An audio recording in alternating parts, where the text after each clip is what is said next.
Dieu, le Dieu vivant, est dans ces lieux. À chaque fois que nous nous réunissons, il y a toujours une forte présence de Dieu.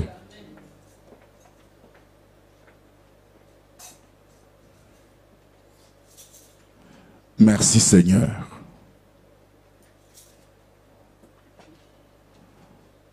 Merci parce que tu exerces, Seigneur,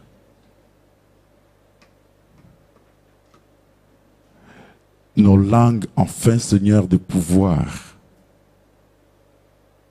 soutenir ceux qui sont abattus. Je te dis merci. Merci, Seigneur, parce que tu éveilles mon oreille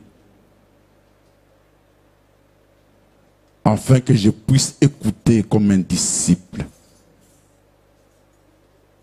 Seigneur, par ton esprit, éveille chaque oreille en ce lieu, afin que, Seigneur, tout un chacun puisse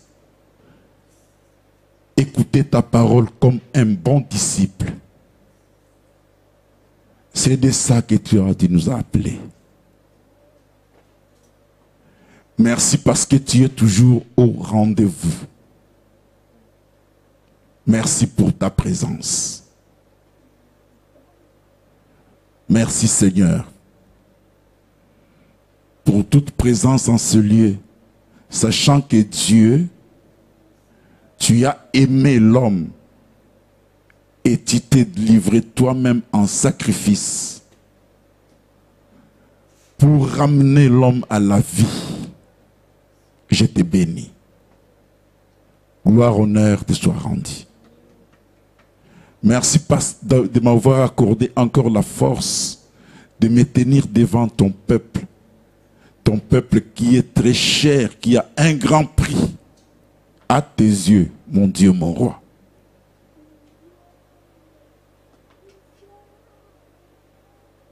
Seigneur, permets que je m'efface et que toi seul tu règnes et que tu domines.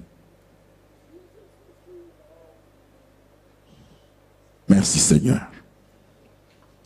Amen. Je bénis le Seigneur parce qu'il m'a permis de me tenir devant vous. Et je bénis aussi votre présence. Et surtout,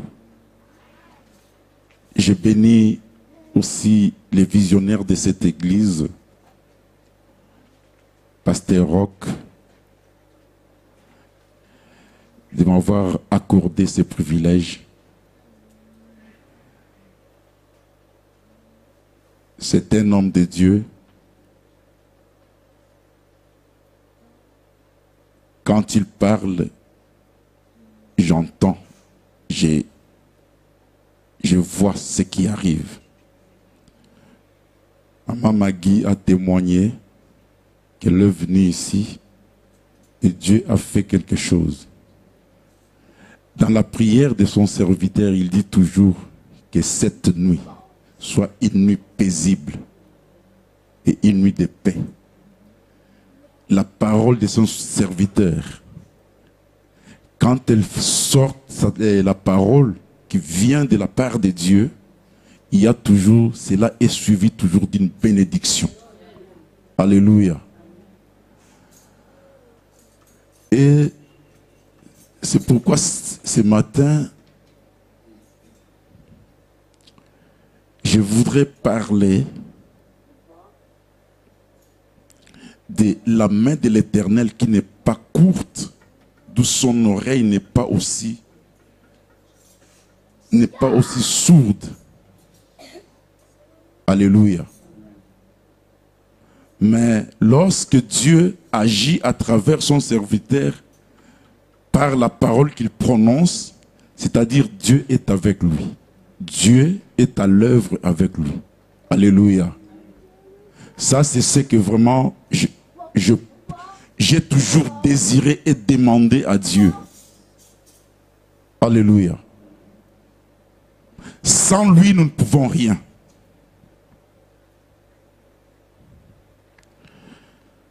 Je suis dans Ésaïe 59.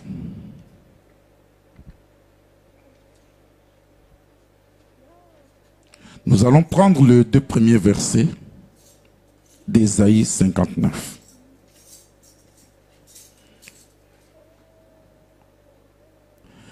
Donc, le thème de ce message, je dirais, c'est lui qui vit selon la chair pêche. Mais celui qui vit par l'esprit ne pêche pas. C'est ça le thème.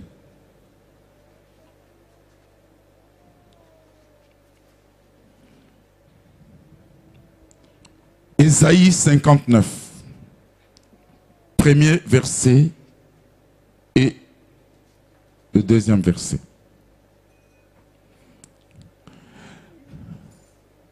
Lèvons-nous pour lire la parole de Dieu. Alléluia.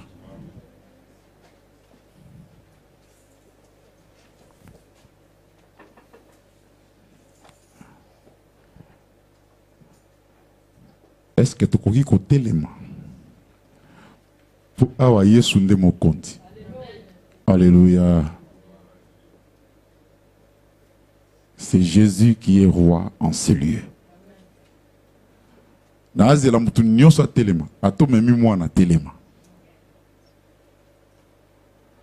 Ici, Jésus est roi.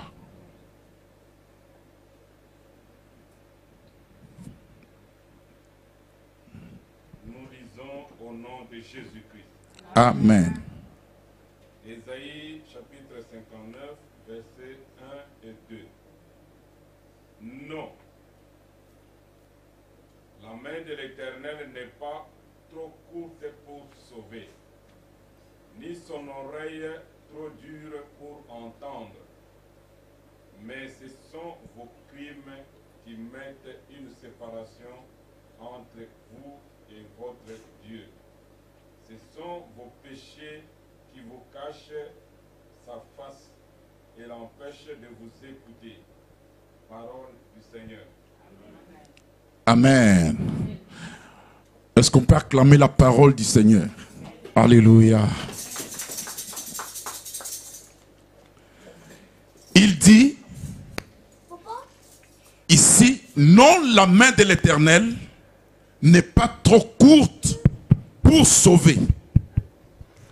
C'est-à-dire, la main de l'Éternel a une longueur d'atteindre là où l'homme ne peut arriver. Et son oreille n'est pas sourde pour entendre. Mais ce sont nos crimes. Ce sont nos crimes qui mettent une séparation entre vous et votre Dieu. Ce sont vos péchés qui vous cachent sa face et l'empêchent de vous écouter. Alléluia.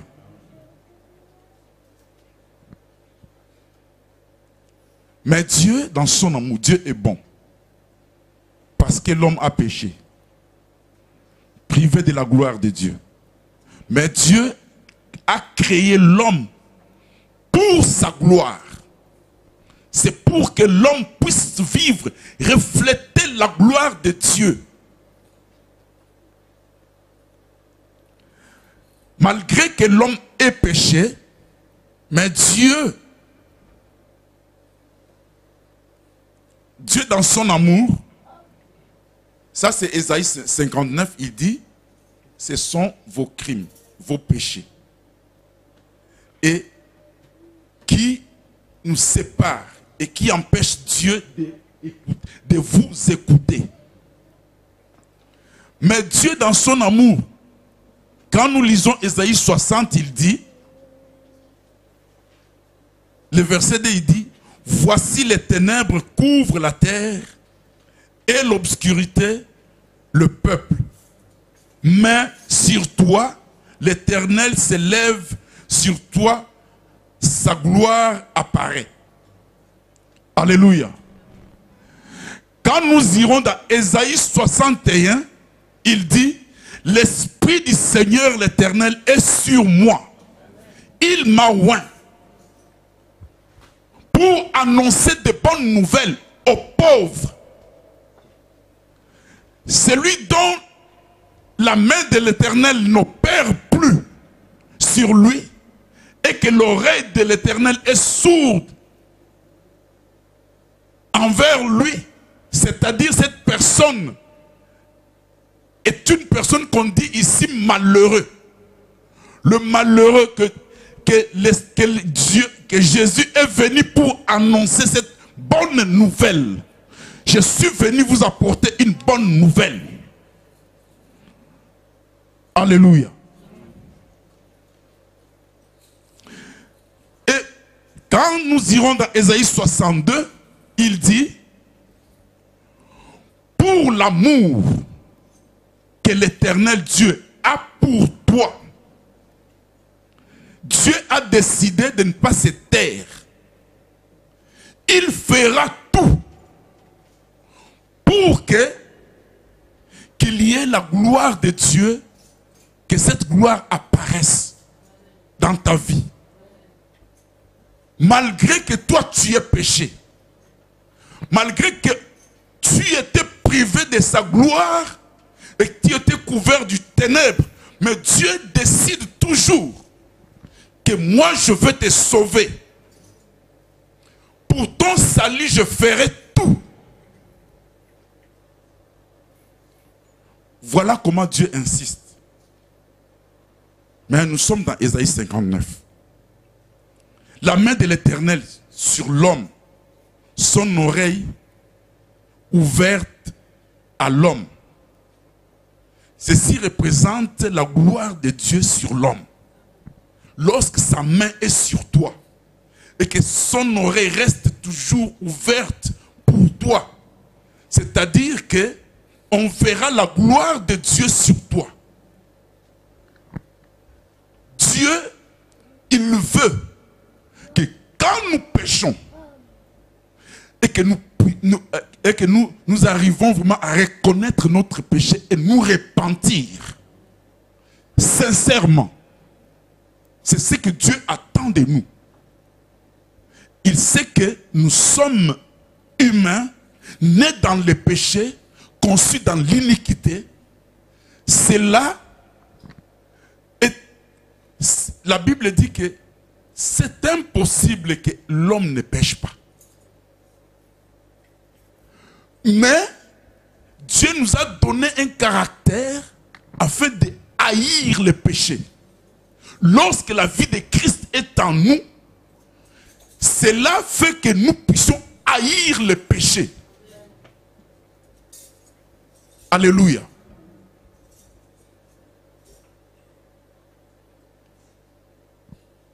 Vos crimes mettent une séparation. Vos péchés cachent ma face et m'empêchent de vous écouter. Quelqu'un qui vit dans le péché, si tu vis dans le péché et que tu te présentes devant Dieu, ta prière n'est qu'une sorte d'abomination. C'est pourquoi on dit toujours, repentez-vous, car le royaume des cieux est proche. Il y a toujours la repentance.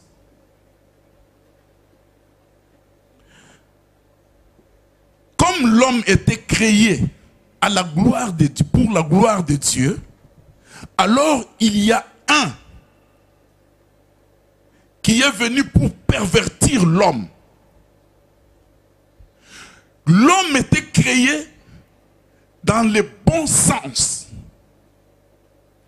Alors, comme l'homme a été établi avec beaucoup de privilèges, alors il y a eu un qui était jaloux et il s'est arrangé pour pervertir l'homme. Alléluia. C'est Satan qui qui s'est arrangé pour pervertir l'homme. Changer l'homme qui était bon, le changer dans le mal. Dieu nous a créés bons. Mais par amour,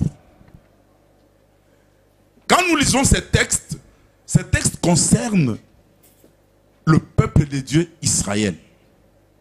Mais, en ces temps qui est le nôtre, ces textes aussi nous concernent. Là, c'était le peuple d'Israël, mais aujourd'hui, ces textes nous concernent, nous, les enfants de Dieu. Alléluia. Enfants de Dieu, peuple de Dieu, jadis. Aujourd'hui, nous sommes enfants de Dieu. Il y a une différence. Alors, Dieu a fait quelque chose parce qu'il nous a créés à son image. Et Dieu a vu que l'homme a perdu le bon sens que Dieu lui avait donné.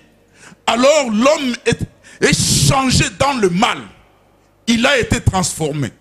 C'est pourquoi la Bible dit, dans Éphésiens, il dit que nous sommes l'ouvrage de Dieu, créé en Jésus-Christ, pour des bonnes œuvres que Dieu avait préparées d'avance, afin que nous les pratiquions. Éphésiens 2, verset 10. Donc, Dieu nous crée encore de nouveau. Il nous a créés en Jésus-Christ.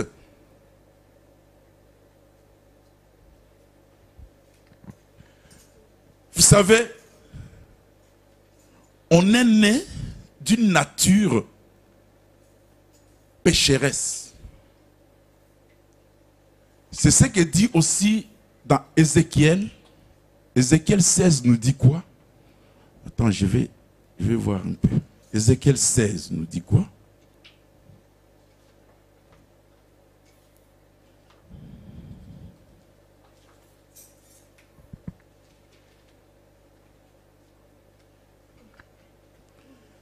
Ézéchiel 16 nous dit, la parole de l'Éternel me fut adressée en ces mots. Fils de l'homme, fais connaître à Jérusalem ses abominations. Tu diras, ainsi parle le Seigneur l'Éternel. À Jérusalem, par ton origine, écoutez. Tu diras, ainsi parle le Seigneur l'Éternel à Jérusalem. Par ton origine, à ta naissance, tu es du pays de Canaan. Ton père était amoréen et ta mère une Étienne. Alléluia. C'est-à-dire, ce sont des tribus, ce sont des peuples qui n'étaient pas le peuple choisi par Dieu. Alléluia. Voilà ton origine. Tous nous sommes nés selon, dans la chair, nous sommes nés selon la volonté des humains. Mais Dieu a choisi que nous devons naître encore. Alléluia. Nous devons naître encore de nouveau. Là, je vous amène quelque part.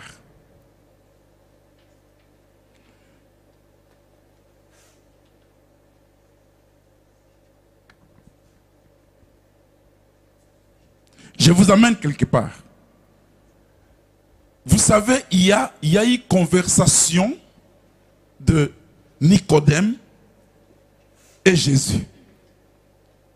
Nicodème, pharisien, est venu vers Jésus la nuit. Pourquoi la nuit? Parce qu'il s'est caché. Il ne voulait pas que les autres pharisiens sachent que lui, il est allé vers Jésus. Alléluia.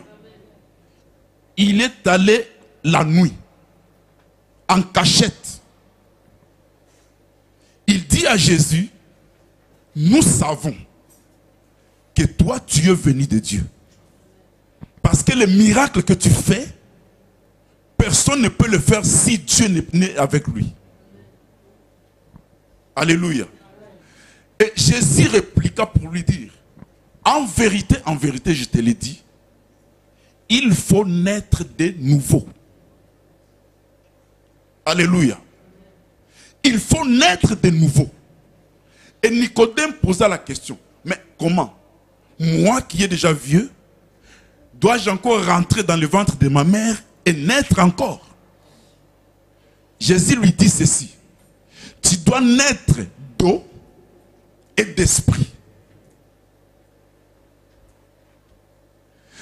Tu dois naître d'eau et d'esprit, sinon tu n'entreras pas dans mon royaume. Bien-aimé, ça c'est le baptême. Le baptême d'eau. La Bible dit, quand Jean baptisait, il disait, moi je vous baptise d'eau, mais celui qui vient après moi, il vous baptisera de l'esprit. Il y a deux baptêmes. Le baptême d'eau, c'est ce que nous, les hommes, nous faisons. Nous te prenons et te plonger dans l'eau et te faire sauter. C'est-à-dire que tu meurs avec Christ et tu ressuscites avec lui. Enfin, Christ Jésus va te donner, c'est lui qui va te baptiser par le feu, le baptême de l'esprit. Alléluia. Sans cela, tu n'entreras pas dans son royaume. Nicodème est venu la nuit, il s'est caché. Nicodème a dit, nous savons. Mais ici, Christ lui dit, il n'est pas seulement question de savoir, mais il est question de croire et d'impliquer. C'est pourquoi Paul dit, si tu ne souffres pas avec lui, tu n'entreras pas dans sa gloire. Il est question de s'impliquer. Dans les choses de Dieu, on doit s'impliquer. En s'impliquant, il y a aussi la discipline. Alléluia. Nous devons vraiment être disciplinés. Bien-aimés, c'est quand on vient à l'église, on a toujours l'habitude de venir en retard. C'est le désordre. Je vous dis, c'est le désordre. Dieu n'est pas avec ces choses-là. Amen, amen.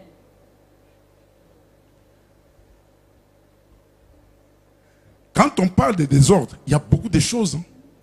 Il y a beaucoup de choses. Quand on néglige les choses de Dieu, c'est le désordre.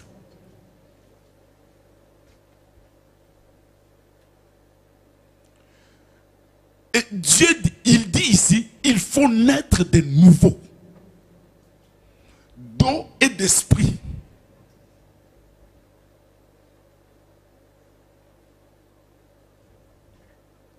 Est-ce qu'on peut lire ces passages? C'est bien. Hein? Jean 3, versets 1 et 5. Jean 3.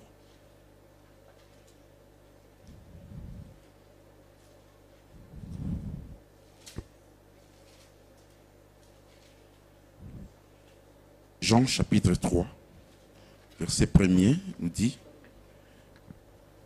mais il y a eu un homme d'entre les pharisiens nommé Nicodème, un chef des Juifs, qui vint lui auprès de Jésus de nuit et lui dit, Rabbi, nous savons que tu es un docteur venu de Dieu. Parce que Nicodème aussi était docteur de la loi.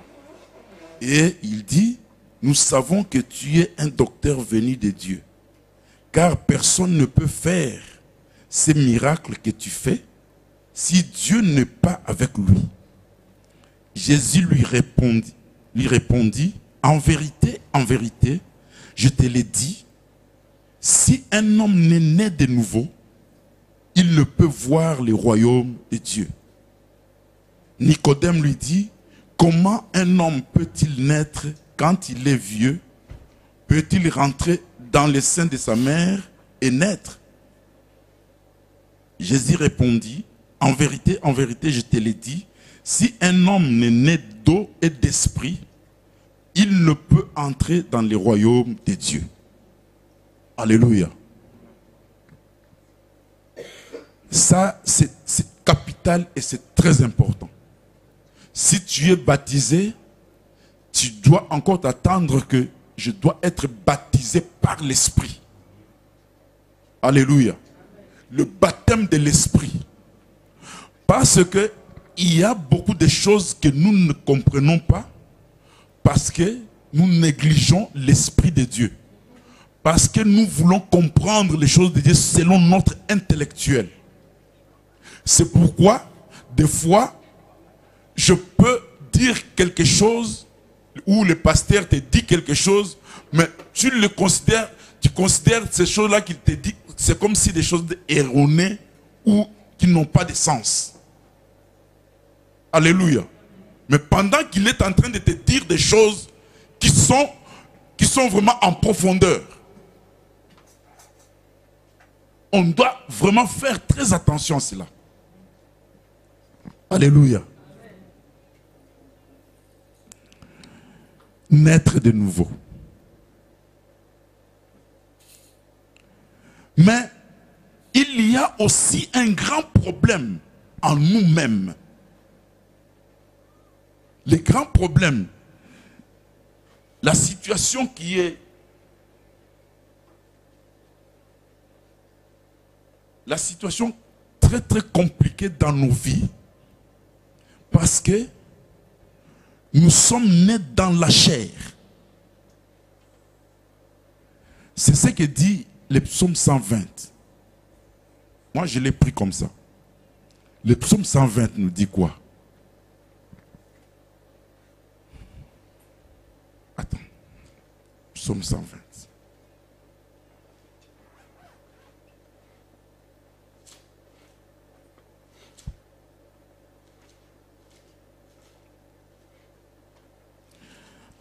Psaume 120 nous dit, cantique des degrés, dans ma détresse, c'est à l'Éternel que j'écris et il m'exauce.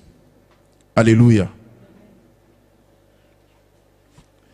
Les premiers versets, quand il cite ces premiers versets, il se souvient qu'il priait le Seigneur et l'Éternel l'exauçait. Parce qu'il était en bon terme avec Dieu. Alléluia. Parce que la main de l'Éternel était sur lui. Et l'oreille de l'Éternel était attentive à lui pour l'écouter. Mais quand il arrive au deuxième verset, il dit, Éternel, délivre mon âme des lèvres mensongères. C'est-à-dire, il a compris. À travers le Saint-Esprit, David a compris. Voici ce qui m'empêche. Alléluia. C'est pourquoi il commence à prier, à demander à Dieu de délivrer. Délivre-moi des lèvres mensongères, de la langue trompeuse, que te donne, que te rapporte une langue trompeuse. Les traits aigus du guerrier avec les charbons ardents du génie. Voilà ce qui fait là. Le verset 5. Malheur que je suis de séjourner à Méchec, d'habiter parmi les tentes de Kédar. Assez longtemps mon âme a demeuré auprès de ceux qui haïssent la paix. le verset 5, c'est ça qui est très important pour nous ici. Malheur que je suis de séjourner à Méchec, d'habiter parmi les tentes de Kédar. Bien-aimé, malheur à moi, parce que j'ai été conçu dans ces natures adamiques, dans ces natures de péché. Malheur à moi. Et je demeurai longtemps dans cet état de péché. Un état qui m'empêche de voir la gloire de Dieu, alors que Dieu m'a créé pour sa gloire. Malheur à moi. Et par l'Esprit, David a compris et il prie l'Éternel, délivre-moi de ces choses. Parce que je suis malheureux.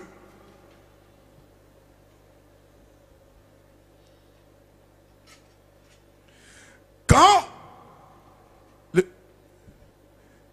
verset 7 nous dit, je suis pour la paix, mais dès que je parle, ils sont pour la guerre. Mon âme cherche la paix. Mais ma chair me combat. Combat liboso banana chair, ta propre chair. Parce que je suis né dans le péché. Et la chair est habituée dans le péché. La chair vit dans le péché. Mais il y a un combat. Mon âme veut réellement vivre. Bien-aimé, toute personne dans nos églises, quand nous allons dans nos églises, tout un chacun sait que il y a l'enfer, il y a les royaumes des cieux. Tout le monde le sait. Personne n'ignore cela. Mais quand vous regardez de tout près, vous verrez que c'est comme si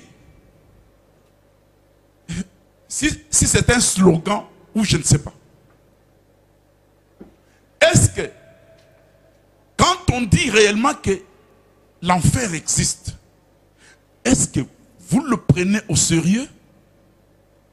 Et quand vous disiez que les royaumes de Dieu existent, vous le prenez au